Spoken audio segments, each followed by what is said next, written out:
Wild Coast FM, your community connection.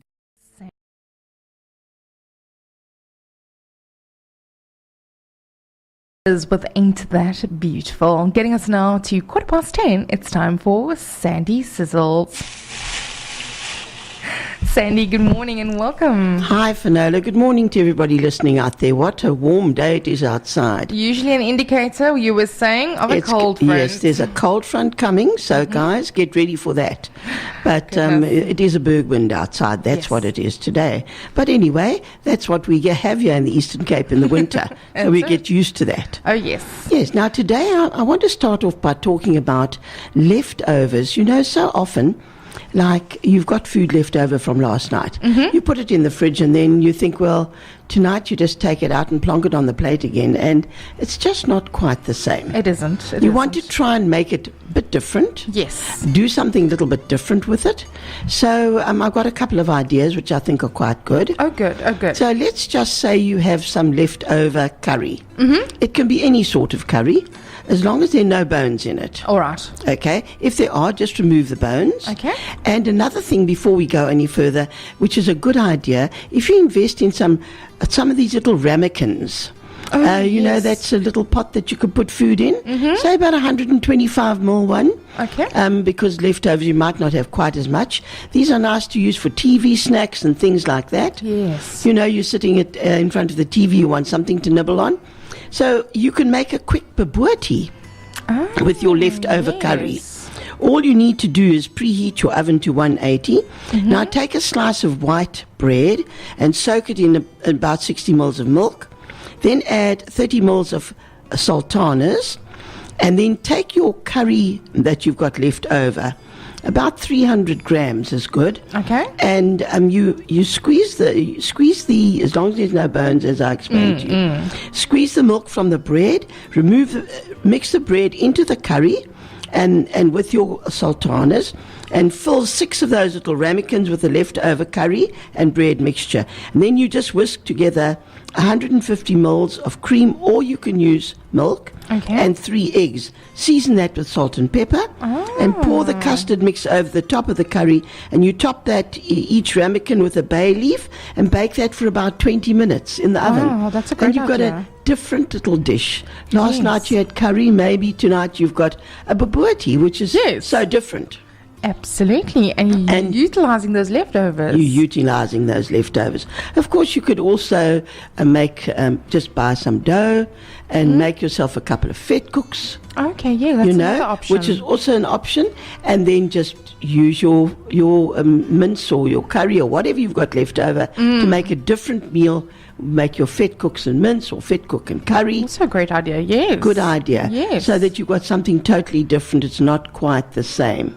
There we go. Everything makes a difference, and people think that they're eating something totally different. But it's nice to do that, though, to actually be, because most moms, I must admit, especially if you've got kids and you've got your husband that likes his cooked meal at night, that's right, want to make a substantial meal every evening. That's right. And then you are usually sitting with leftovers and you're not quite sure what to do with them. That's right. So that's a good idea. And you were talking about leftover vegetables. Yes. Now, I used to often, and I still do, make a little vegetable fritters. You can make a fritter with it. So you've got cauliflower, peas, and butternut. Mix that all together. You flavor it to your taste. Taste it. It needs salt, pepper, whatever. Add a little bit of flour. Okay. And 1 egg. And then you mix it to whatever's the right consistency. It should be something that you can drop into some oil. Okay. And then all you do is drop that into some oil. It doesn't have to be deep oil. It can be fried in shallow oil, and fry it on one side for a while, one side for the other till it's nice and brown. Take them out, drain them, and you can have that with your meal again, or just as a snack. That's a brilliant idea, Sandy.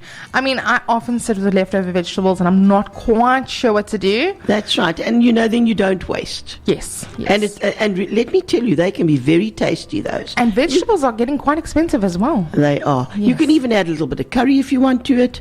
A little bit of turmeric, something, flavor it, a little bit of herbs, and you just make it that little bit different, and it gives you just something different. I'm certainly going to try that. And then mashed potato.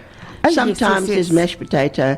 You leave it in the pot, it goes hard, you don't use it. But you can make it into potato cakes, which are easy to make, or croquettes. You know, croquettes are those like little round fingerling type things with the yes. crumbs on. Now, those are very nice. And But how do you do this, Sandy? Because I tried something with potatoes and completely messed it up. well, let me tell you, the croquettes are very easy to make. You take 500 mils, which is about 2 cups of leftover mash, and you mix that with 125 mils of cream cheese or cottage cheese, the smooth one, okay? 15 mils of butter, 2 egg yolks, 15 mils of chopped chives, and a cup of grated cheese. That sounds amazing. This is lovely. Then you season that and you roll the potato dough into equal size croquettes, which is like a little fingerling. Like a type. fish finger almost. That's right. Okay. That's right. Then you whisk 2 eggs in a shallow bowl and place 250 mils of breadcrumbs in another bowl. Now cover each croquette with the egg mixture, shake off the excess and roll it in the crumbs. And shallow fry that for 5 minutes until they're golden brown. That sounds delicious. And that's delicious, and you haven't wasted it all. That you can use with if you're having steak for a meal. And That's a put that fantastic with alternative. it, or anything like that. You know, Yes. that's nice to instead of wasting that. Oh, So that's a jolly good idea, I think. I like you. Very creative, Sandy, and it's amazing. I like that you can utilize things. And I was still thinking last night, this stuff is getting expensive. You're right. And You months seem cannot to be wait. getting longer. It's That's time right. for budgeting and being economy wise. That's right. So never waste your vegetables, please, Finola. You can always use them. There we go. And one last thing before we go to a break. A quick pastry using potato. Okay. You take 330 mils of self-raising flour, put that in a large bowl, rub in 150 grams of cold butter until it resembles breadcrumbs. Now add about 200 grams of leftover mash, and you mix that until it forms a dough. And you cover that with plastic wrap and refrigerate for 20 minutes, and you use that to put that on top of your favorite pot pie. So if you're making a chicken pie, and you want to put something different on, Yes. you use that pastry. It's got the flour and it's got the potato in it. That'll work great with chicken and fish as well, I'm sure. Absolutely. So that's a very good idea. Oh, yes. And you egg wash that before baking it for about at 200. Okay. Until it's nice and browned. Okay. Crispy.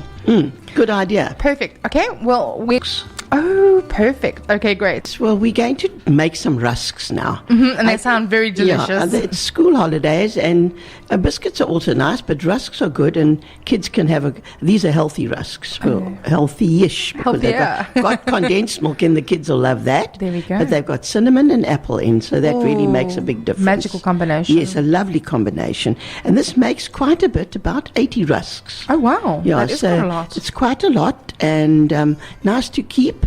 And then they will keep for a long time as long as they sealed in a up. sealed container. Perfect. And you need 1.5 kgs of cake flour. Okay.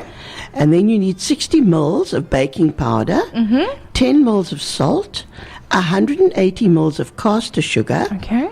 30 mils of ground cinnamon. Now 500 mils of vanilla yogurt. Now you were saying you had plain yogurt. Yes. If you've got plain yogurt, add a little bit of vanilla essence, no problem. Perfect. A tin of condensed milk, the 385 gram tin of condensed milk, a half a cup of milk, 250 grams of butter melted, 4 eggs beaten, and then you need 375 grams of dried apples, which you chop. Okay. Those are ready Is available. it better to finely chop those? I think quite fine, yes. You Okay. don't want too big pieces. That's it. Yes. And then you preheat your oven to 180 and grease a 30 centimeter by 45 centimeter baking tray. Now sift together the flour, your baking powder, the salt, the sugar, and the cinnamon. And combine your yogurt, your condensed milk, the butter, the eggs, and the apples. And all you do is add the wet ingredients to the dry ingredients and mix until it's just combined. Don't overwork it. Okay. So don't beat it. It's just got to be well mixed in together, All right. okay? Now you shape that into golf ball sizes and place tightly in the prepared tray. So they must be close to one another. Okay. Because if they're too far away, they don't rise properly. So when you push them close to one another, they've got to go up. Perfect. Okay.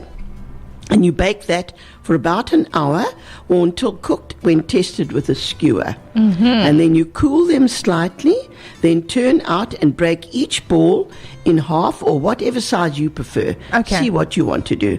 And you place that on cooling racks and you dry it in a 100-degree oven for about 8 hours. It does take quite a while. Okay. Often I put it in my warming drawer Yes. and dry it there. Okay. Because that's got heat, Exactly. and it must be dry. They've got to be properly dried out. That's it, right through. Yes, they've got to. And then all you do is keep them in a nice sealed container. What is the worst case scenario if you don't dry them properly? You're going to have like lumpy, doughy balls? Or? No, they won't be doughy. They're going to be cooked. My husband used to love it when they came out the oven. Not these, though, but the plain ones. Yes. Just to take some and have that plain with a bit of butter. Okay. So like what they used to call mos bolletjies, I suppose. Is it similar to like a scone? It could be, yes. It's like a Okay. scone. So nothing serious will happen. But I'm just wondering. But if it's not properly dried out and you're going to dunk it, it's going to be a bit messy. Okay, it won't be a And rusk. It won't be a rusk. It's going to be half a scone. So definitely it's a good idea to make sure they are dry. Okay. And while they're drying, sort of keep looking, turning them to make sure that they right. are getting dry. Don't let them be too one on top of another, because then you're not going to get a proper dried They can all finish. dry on one side and be a little bit done on the other A side. bit soft on the other. So try and make sure that they are properly dried out. Perfect. Is there anything you should put them on? Just on a rack is fine. Okay, so they don't need anything Yes. particular to absorb anything? No, they don't need anything. Perfect. And they really do come out very nicely. I made these and they are really excellent. They sound I'll delicious. put this recipe on my Facebook. I haven't, Please. but I will put it on my Facebook page. Fantastic. And I hope everybody's going to give it a try. And seeing we're going to have cold weather coming, it would be nice to make a batch. Oh, yes. So we can sit in front of the TV, watch some tennis with our hot chocolate and a cup of hot chocolate and your rusk. That sounds delicious. I'm really looking forward to next week. I'm sure you got more delicious things to chat I will about. do have, and I hope everybody has a good week, good weekend, and we'll chat again next Tuesday. Absolutely. Sandy, thank you so Bye, much. Finola. Bye, Bye-bye. everybody.